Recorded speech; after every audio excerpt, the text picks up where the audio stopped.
जी, अस्सलाम वालेकुम जी, कैसे हैं आप सब? खैरियत से हैं? आई होप कि आप सब खैरियत से होंगे। आज अगेन हम करने वाले हैं गोल्ड का वीकली एनालिसिस। तो वीडियो शुरू करने से पहले अभी तक अगर आपने हमारे चैनल FX फॉरएवर को सब्सक्राइब नहीं किया तो लाजमी सब्सक्राइब कर लें। और वीडियो शुरू करने से पहले चलते हैं फॉरेक्स फैक्ट्री के ऊपर। और मैं आपको यहाँ पे दिखा दूँ कि फ्राइडे वाले दिन हमारे पास एक बहुत ही ख़तरनाक न्यूज़ आई है। वो ये है कि ट्रम्प साहब ने ऐलान किया कि वो चाइना के ऊपर 100% टैरिफ लगाने वाले हैं। तो अगर वो 100% टैरिफ लगाते हैं तो चाइना भी चुप करके बैठने वाला नहीं है, तो इनकी ट्रेड वार जो है वो स्टार्ट हो जाएगी अगेन। तो उसके रिजल्ट में हमें गोल्ड मजीद हम बाय में देख सकते हैं। इसके अलावा अगर मैं डेटाज की बात करूं तो डेटा नेक्स्ट वीक में भी हमारे पास कोई नहीं है। उसकी रीज़न यही है कि हमारे पास यूएस गवर्नमेंट जो है वो शट डाउन है। तो जब तक यूएस गवर्नमेंट का शट डाउन ओपन नहीं होता हमारे पास CPI NFP कोई डाटा नहीं आने वाला। तो इस ट्रम्प साहब की न्यूज़ को मद्देनज़र रखते हुए एनालिसिस हम करते हैं अपने। सबसे पहले तो मैं आपको दिखाऊं कि लास्ट वीक जो हमने एनालिसिस किए थे, एक मैंने आपके साथ तकरीबन इस एरिया में M15 का एक लेवल शेयर किया था जिसका रिजल्ट जो हमें तकरीबन 100 पिप्स देखने को मिले। सेकंड आपके साथ मैंने ये बाइंग एरिया शेयर किया था जिसको मार्केट ने रिस्पेक्ट नहीं किया, लेकिन जहाँ पे हमें कोई कंफर्मेशन भी नहीं मिली थी जिसको देख के हम यहाँ पे बाई करें। तीसरा जो एरिया मैंने आपके साथ H1 का एक लेवल शेयर किया था बाई के लिए, तो लेवल भी ये हमारा तकरीबन 50 पिप्स का था। यहाँ से मार्केट ने बड़ा अच्छा हमें मूव दिखाया, तकरीबन 740 पिप्स की हमें यहाँ से मूव देखने को मिली। यानी कि अगर 0.01 की ट्रेड भी होती तो ये $74 प्रॉफिट में होती। और इसके अलावा मैं अगर आपको BTC का दिखाऊं कल का नज़ारा कि कल ट्रम्प साहब की न्यूज़ में क्या हुआ, तो आप ये देख सकते हो कि सिर्फ कल के दिन अगर मैं आपको बताऊं H4 की कैंडल ये मैंने खोली है, तो ये H4 की एक कैंडल ने भी $130 का हमें मूव दिखाया। क्रिप्टो वालों के साथ कल बढ़ी जाती हुई है। खैर एनीवे गोल्ड पे चलते हैं और एनालिसिस करते हैं सारा कुछ मद्देनज़र रखते हुए। सबसे पहले डेली के टाइम फ्रेम से स्टार्ट करते हैं। तो डेली के टाइम फ्रेम में हमारे पास सेम वही एरियाज़ हैं जो मैंने आपके साथ लास्ट वीक में शेयर किए थे। फर्स्ट एरिया जो हमारे पास है वो जी ये वाला एरिया है 3687 से लेके 3708।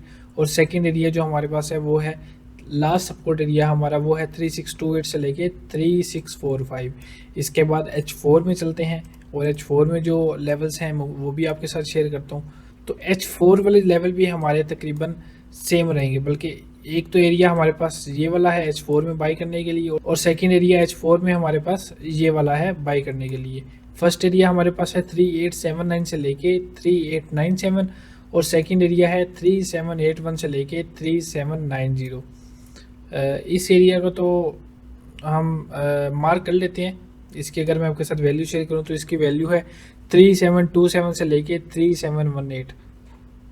लेकिन इसको मैं इतना इम्पोर्टेंट नहीं समझना चाहता क्योंकि मैं चाहता हूँ कि अगर गोल्ड इस एरिया तक आ जाता है तो इस लेवल को भी डायरेक्ट ब्रेक करे और यहाँ से हमें बाइंग की अपॉर्चुनिटी दे। वैसे गोल्ड का यहाँ तक आना भी नामुमकिन ही है। बहरहाल लेवल्स आपके साथ मैं शेयर करना ज़रूरी है, वो कर देता हूँ। उसके अलावा H4 का लेवल भी आपके साथ शेयर कर दिया है। H1 में देखते हैं तो H1 में हमारे पास यही एक लास्ट सपोर्ट एरिया था जो मैंने आपके साथ शेयर कर दिया है। और थर्सडे वाले दिन हमारे पास ये डबल टॉप से जो सेलिंग आई है ना, ये बड़ी ख़तरनाक सेलिंग आई है, अनएक्सपेक्टेशन। मुझे नहीं लगता था कि इतनी सेलिंग आ सकती है। बहरहाल जो भी है, अभी गोल्ड अगर इस एरिया को ब्रेक नहीं करता ना, अगेन अगर गोल्ड इस जोन में आता है और इसको ब्रेक नहीं करता, इसके ऊपर हमें क्लोजिंग नहीं मिलती, तो फिर थोड़ा गोल्ड के लिए मुश्किल हो जाएगा अगेन ऊपर जाना। लेकिन फंडामेंटल जैसे आ रहे हैं तो उस हिसाब से तो गोल्ड इसको फाड़ देगा, मसला नहीं है। इसके अलावा H1 में हमारे पास कोई लेवल नहीं है बाई के लिए। M15 को देख लेते हैं। M15 में अगर हम देखें तो हमारे पास ये एक एरिया है जो हमारे पास रेजिस्टेंस का काम कर सकता है, ये वाला। और अगर हमें इसके ऊपर क्लोजिंग मिल जाती है तो देन हम इसको फर्दर बाय कर सकते हैं यहाँ तक। इसके अलावा अगर इसके ऊपर हमें क्लोजिंग मिलती है और मार्केट इस एरिया से रिट्रेसमेंट करने के बाद ऊपर नहीं जाती, तो नेक्स्ट फिर हमारे पास जो एरिया होगा बाई करने के लिए वो हमारे पास ये वाला होगा, ये एरिया। इसकी अगर मैं आपके साथ वैल्यू शेयर करूं तो इसकी वैल्यू है 3975 से लेके 3982। लेकिन इस लेवल को वैलिड होने के लिए पहले इसको इस लेवल के ऊपर क्लोजिंग देना लाजमी है, 4029। अगर गोल्ड 4029 के ऊपर हमें क्लोजिंग देता है कुछ इस तरह से और थोड़ा सा रिएक्शन हमें मे बी यहाँ पे भी देखने को मिले, उसके बाद यहाँ पे आता है गोल्ड, तो ये एरिया हमारे पास वैलिड एरिया है। उसके अलावा अगर मैं सेलिंग की बात करूँ तो सेलिंग का मैं कोई और लेवल नहीं देना चाहता, जो दे दिए हैं वो इनफ है। यहाँ से भी बेटर है कि आप सेलिंग नहीं करो, आप वेट करो कि मार्केट आपके बाई के लेवल पे आए और फिर यहाँ से हम बाई करेंगे। उसकी रीज़न यही है कि फंडामेंटल जो है ना वो गोल्ड को स्ट्रॉन्ग बुलिश दिखा रहे हैं। किस तरह से? हमारे पास 2-3 रीज़न है। फर्स्ट जो रीज़न है हमारे पास वो ये है कि यूएस की गवर्नमेंट जो है वो शटडाउन है, जिससे यूएस को एक दिन का $16 ट्रिलियन लॉस होता है।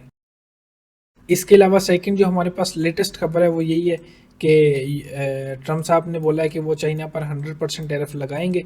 अगर ये 100% टैरिफ लगाते हैं, जो कि ये कह रहे हैं कि 1 नवंबर से लगाएंगे, तो चाइना भी नहीं चुप बैठने वाला, चाइना भी यूएस पे लगाएगा, तो इससे गोल्ड क्या जाएगा मजीद अप। दूसरा, सुनने में आया है कि यूएस फेडरल रिजर्व कह रहे हैं कि वो उनका इसी साल में रेट कट करने का 2 बार प्लान है, कि 2 बार वो मजीद रेट कट करेंगे। अगर वो रेट कट भी करते हैं तो वो भी गोल्ड के लिए खतरनाक है। तो फंडामेंटल बहुत स्ट्रांग दिखा रहे हैं गोल्ड को, हालांकि गोल्ड ऑलरेडी बहुत हाई पे चल रहा है। तो बहरहाल जो भी है, नेक्स्ट वीक के लिए जो लेवल्स हैं बाई के लिए वो मैंने आपके साथ शेयर कर दी हैं। अगर आप इन लेवल्स की बात करो कितना काम करते हैं तो वही आपके सामने है, ये रिजल्ट आपके सामने है।